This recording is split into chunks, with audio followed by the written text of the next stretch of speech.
जिंदगी सोहनी है शिकवे की करिए, अग ला के टेंशन नू दुनिया दी सैर करिए।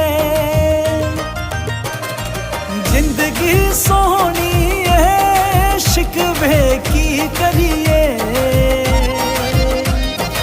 अग ला के टेंशन नू दुनिया दी सैर करिए।